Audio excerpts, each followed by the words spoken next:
Hello everybody, welcome to a brand new Let's Play in Hearts of Iron 4 and the Equestria War mod. Yes, we're going back into the mod, and this time we're going to be playing as Lake City. And the reason I chose to play as Lake City is because you can basically get Pony Hitler, which is just very strange. So we're going to be doing that route just because it's weird, more or less. That's really the only reason I'm going to go for it. So here we are, we got Lake City, we got a handful of troops, and we are surrounded, as you can tell, by these evil griffins who, you know, they want to destroy our way of life, so we can't let them do that. We need to basically militarize the hell out of them and then invade all these areas, which I believe is what we're going to do eventually through our focus tree. I'm not too sure where exactly in here it is, but I'm sure, I do know eventually we can go to war with like the Griffin Liberation Army down here is one of our main adversaries in the future. So we will just do the basic things you do at the very beginning of every single Hearts of Iron 4 game. We will just get some generals in charge. Apparently we actually start off with a lot of leaders, which is very nice. Okay, so we'll put you guys here. We don't need to be on that entire front. We won't need to defend our allies' borders. We'll just defend our own. You guys can be right there on those borders. So right now, we are currently part of the River Coalition, with the River Republic being at the head. So, you know, we're pretty strong. We do control a very large part of this continent. So hopefully we should be able to secure things relatively okay. We got a handful of research slots available. Of course, we are going to go for the basics. Construction, research speed, all of that good stuff. And right now we have a negative 45% penalty. We have a small science base, which is really not great. So we got a negative 45% penalty there. How do I increase this? Substantial. I mean, we're not poor, so that's good at least. What if following must be true? On Imperial City, Quelia, Griffonia. Oh, Jezegrad. There's a lot of penalties here. A lot of conditions, at least. So maybe we'll see if at some point we can actually improve our science base a little bit. So in terms of national focus, we are just going to go straight with, I was going to say modernizing the army, but I do know that there's going to be like an event very, very soon. Like very, very early in the game, which will allow us to do some other stuff. But we'll get that one first. We're going to build up 2 civilian factories just back here for now. So that should be fine. I mean, we're only building a 2. It's going to take until April of 3 years from now. Excellent. And I'm assuming we're mostly just the infantry equipment and support equipment. So we're just going to pump out infantry equipment for now. We will train up some 2 basic infantry. I think that should be okay. I mean, we're actually very small right now, which is not great. I'm going to make these... I need to take over the army experience. There we go. So, of course, I'm going to make these into 20 with divisions full of infantry. Actually, no, 2 infantry and then 2 artillery. And that should be fine for now. I'll save that. We are going to have to build some artillery then in the future. So you are just Pegasi. And how many of these can I actually put in here? Okay, that should be fine. So we'll save these guys. We'll just get rid of the garrison division because I don't need them whatsoever. We are going to build up some artillery. There we go. I mean, it's going to take a while for us to resupply any of these troops, but I really don't think we're going to be at war in the near future. So we got about a year for that, a year for this. And about 2,000 days for that one. Excellent. Well, you know, more or less, we should be fine. Eventually, things will start picking up as we go along, our focus tree and all that good stuff. Also, we don't have enough supplies for anything, which is excellent. We're really not in a great spot, to be completely honest. Like, things could be going better. I will draw like a defensive line down there. Of course, we only have 3 divisions, so there's not too much you can actually do. How many troops are in this guy? 5 to 8. You 7 to 11. And I don't think there's any way I can really... Again, I have low pony power. We'll deploy these guys up here. We'll just have 1 division. Set reinforcements on high priority. You guys can be on low priority. I don't want anybody going to these divisions before our frontline troops actually are ready to go. So the elections of 1007. 1007 is an election year in Lake City, and this year promises to be one of the most vicious in recent years. With Grand Mayor Spring Time Frost's unwillingness to seek re-election, 2 ponies that come forward in the campaign, Wavebreaker and Westerly Weeward. Wavebreaker is seen as the more traditional candidate with a policy that favors great cooperation with the River Coalition and increased social spending to alleviate the poverty in the city. This platform has garnered him support from both the moderate Constitutional Democratic Party and a left-leaning Social Democratic Party. Westward Leeward, on the other hoof, is seen as a more extreme candidate. His calls for increased military spending and a great role for the military within the affairs of the state. While these beliefs are radical, he is able to easily tap into the rampant anti-Griffin sentiment of Lake City, playing upon the lingering phobias of its ponies. His party, the Republican Vanguards, are operating a paramilitary wing, allowing him to intimidate his opposition. Lastly, there are whispers from within the military, which state that there are certain officers who wish to return Lake City to its monarchist roots. While these radicals should be discredited as a tiny minority, it cannot be ignored that within recent months, a pretender, Grand Prince Heavenly Snow, has been unaccounted for by our intelligence agencies. So basically, things are not going well. But we're going to get Westerly Hoof in charge, because he is the one that we want. Increased military spending and invading our enemies. Those sound like very good things indeed. So Wavebreaker gives a speech. In front of a massive crowd outside of Jezegrad's large theater, Wavebreaker gives another of his pre-election speeches. His platform is twofold. First, we seek greater security against the Griffin Empire through deeper cooperation among the members of the River Coalition. Second, he demands the creation of a generous social welfare system which will protect the citizens of Lake City from its poverty, ill health, and unemployment. While the speech is seen as lackluster, pollsters believe that Wavebreaker's election is assured with his backing from both the SDP and the CDP. Over here, we got the Griffin Empire. I mean, we do have like a handful of people blocking us, but it's entirely possible that we do go to war with them at some point. And most of our, I mean, what is unemployment in our country? I mean, it's only low poverty. We're a little bit illiterate, but you know, all around that's not too bad. Things could be a lot worse. Westerly speaks out against Griffin aggression. Today, Westward Leeward, leader of the Republican Vanguards, held a speech in Prisno. This settlement lies mere kilometers from the border with the country of Longsword and has for generations been a prime location for Griffin bandits looking to gain wealth and prestige through plunder. In his speech, he played into these heavy anti-Griffin sentiments, promising the residents of the city safety through increased military spending and greater border security. His speech was well received, with a quarter of the city's population attending the rally. Pollsters put the province of Coastal firmly in Leeward's camp, though he still has much ground to gain on Wavebreaker. Well, I already know how the election is going to turn out, mostly because I get to choose, which makes things a lot simpler. We got 40 more days on this. Of course, we're going to unify with the military. Eventually, we're going to go like down this tree. So the February 4th incident. At dawn, Jezregrad was awoken. A large movement of several army regiments through the center of the city. These units quickly control several key sections of the city, including Parliament, the Mayor's office, and the War Ministry, and offices of the UDBA. The Mayor was awoken with sounds of gunfire as troops stormed his residence. He was quickly ushered into a hiding spot prepared for just such an emergency. After all, this was far from the first assassination attempt on a mayor. Springtime Frost himself came to power after his predecessor was shot in his own bed by members of the armory in the failed coup. Within hours, the city was under rebel control, and its leader, General Wildtree, appeared on national radio declaring that the democratic system of Lake City is weak in the nation, and that through his guidance we would restore the national harmony and pride. He also promised restoration of the monarchy, with one Heavenly Snow having been chosen as a new Grand Prince. The capital may be lost, but there is still a large faction in the military that opposes Wildtree's actions, and they are ready to move into the city to restore order.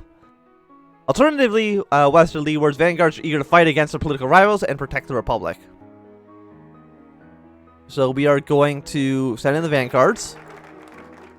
Does that put you in charge right away? The answer to that question is no. But it might take... Okay, the aftermath of the coup. Western Leeward's mobilized paramilitary bands, and with the military support, it led him into the city. Within a few hours, the rebels had found themselves embroiled in a fierce firefight with the Republican vanguards. Street by street, the vanguards slowly pushed the coup back towards a few pockets of stiff resistance near the waterfront. By day's end, the coup had been virtually defeated, and now the streets are patrolled by units loyal to Westerly. As the sun sets, Westerly Leeward takes the stage for a crowd of nervous ponies. And the main question for many is what happens to Springtime Frost, and what will the future bring? He is dead, and Westerly assumes temporary mayoral powers. So we are now the Stake City. As you can see, we have Pony Hitler in charge now, so that is a thing. And I'm guessing, yeah, this is basically just saying what's happened. Basically, that's the event that all the countries get. But we will begin to modernize the city. What does this even do? Is it just military points? Because that's basically awful. Yeah, army series plus 25%. Or plus 25 is not great at all. The Dreams of Federation. A lot of stuff in here. But of course, you know, we are going to unify with the military. It's going to take 35 days, which is not too bad. Rising military with the military in power. What's the other ones? Placate the military. Not aligned. Curtail the military. The Friendship Games. That's, you know, in the other part of the world, we don't care too much about that. So do we actually import any? Do we make anything other than just steel? No. So we need aluminum, we need tungsten. But of course, I don't really have the civilian factories to trade away. If I could get the consumer factories down, that would be nice. We're going to unify with the military, of course. Why would we not? The Emperor is dead, so I believe this is the Emperor of the Griffins. Yeah, so they got now reached the council. So who knows what's going to happen with this big empire over here. A million things. Yeah, so I want to build things faster, of course. Okay, so Mussolini, but he's a bird, has come into power. Defense week, and that is down here, right? Yeah. So now we have Pony or Bird Mussolini. Bird Mussolini, do you want to be friends with me? I feel like we could get along quite well. Promises of peace. Well, what's our faction right now? We're mostly vanguards. Well, there are 38% vanguards, which is not a ton. I mean, you can raid the STB. We can't raid the unaligned, I don't believe. There's nothing you can really do against them.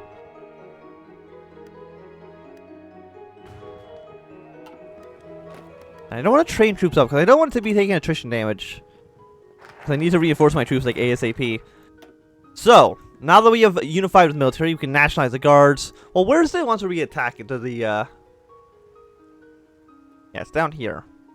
Annex against the Griffin Empire. That's a little bit far away from now. And that's the Griffin Liberation Army. Okay. So. Oh, actually, you know, that fixes poverty a little bit. There's a science lot over there. Of course, we didn't bring the prince back to power, so none of that stuff really matters. You give us political power. What else can I do? At once you're standing and raise the I can reunite all these countries.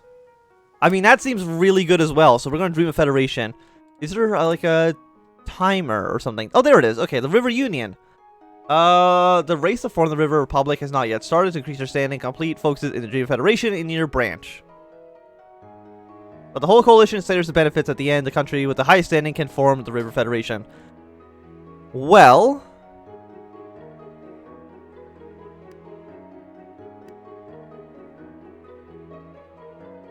the River Federation. Where is that? Oh, it's all the way down here. Okay. So, of course, that's also one thing I want to be doing, of course. If I can unify all of this country under my banner, would definitely fix some of the issues I have, namely resources, manpower, factories. Things would be a lot simpler if I could just control everything. So what do I need for artillery? I need more steel and I need more tungsten. I need aluminum for the support equipment. Well, Longsword, Social Republic of Longsword, County of Long. Yeah, okay, so Longsword's at war, which is, you know, our neighbor over here. I mean, do I care who wins?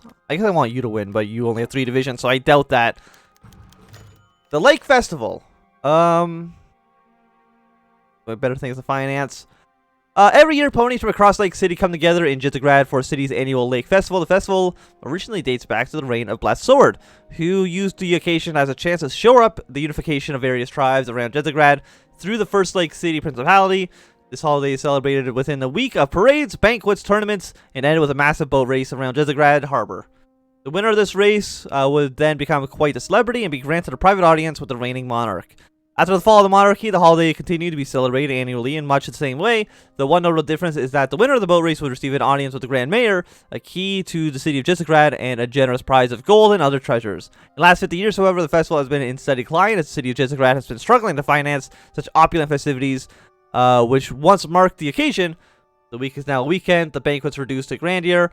The parades are now mostly made up of military formations, and the boat race only attracts a few die-hard participants. It would be greatly appreciated the morale of our nation if we were to provide this evening with proper funding, financing a week of festivities. Could rival... You know what? That seems like a thing that would make sense. I think, you know, Pony Hitler would maybe do some festivities. I mean, he just came to power and is, you know, trying to install a little bit of a dictatorship here. It would make sense that he might want to placate the people slightly. So, we got this one done. Of course, I'm just going to go for another research speed because I need to reduce this penalty as much as humanly possible, as fast as possible, because yikes. It's really, really bad. For +5 political power. 2 million ponies entered the city of Jizzagrad this week, coming from all corners of Lake City and the River Coalition, attracted by what promised to be the grandest lake festival in a lifetime. A pier had been constructed on the waterfront with equestrian-style theme parks built upon it. The rides, most of which floats, foils haven't only ever heard of, rumors of, had been imported from Manhattan and Canterlot and were open to public use, with the reported that the line for the Ferris wheel got so long that ponies were spent upwards of 4 hours in the queues. Yet not even this dampened the spirits of the families who came to witness this. Every night was marked by a banquet, with millions of tons of grain, fruit, ale, salt, and other food products pouring into the city of preparation. The weekend feast featured foods from all across the globe, including Griff King rye, Zebra King coffee and chocolate, and peppers from the jungles of southern Equestria. The Friday parade lasted 6 hours and included the military units, which were showered with flowers and cheers. Floats sponsored by Lake City's Guild celebrated their technological innovation and products, and exhibits from all manners of organizations and foreign sponsors. One memorable float was that of New Maryland, which had an intrinsic mural of flowers painted upon it, which showed the cooperation between our two nations. Lastly, there was a boat race held on Saturday evening. Last year, this race included 30 ships.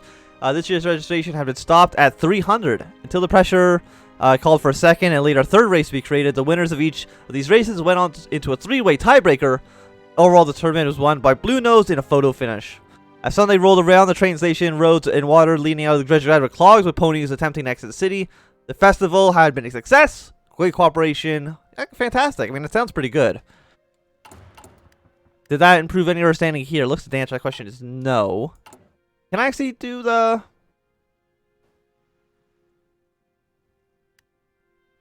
A dam built across River Griff King. So I'm going to have to build a dam at some point. But we can't do that until we have 4 civilian factories ready to go, which we do not. We only have 2. If we can get a 4th one, that would be nice. So Dreams of Federation. I mean, did that give us a point? No, these all give us 1 point in standing. This makes them like us a lot more. The Fir Tree Village. Is Fir Tree one of our guys in here, or are they, No, they're up here. They're kind of doing their own thing. Their independence is guaranteed by the River Republic. Who else in here? Is the water towns and stuff? It's just the water towns. And this will also improve our chances to form our federation.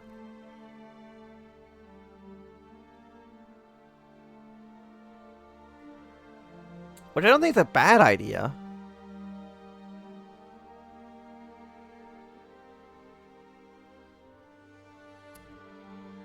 So the changelings? I mean, I would like to form... The problem with, like, this area... I mean, I'm guessing this might actually add them to the faction. We have to do all this, and they might be added to the faction, which will allow us to kind of consolidate in the future. So, 35, 70, 70... I mean, they're kind of a while. And this is basically putting money into all of the other countries. which is fine, but of course it's not great. There's by requirement. Do I need that right now? Or I'm volunteer only?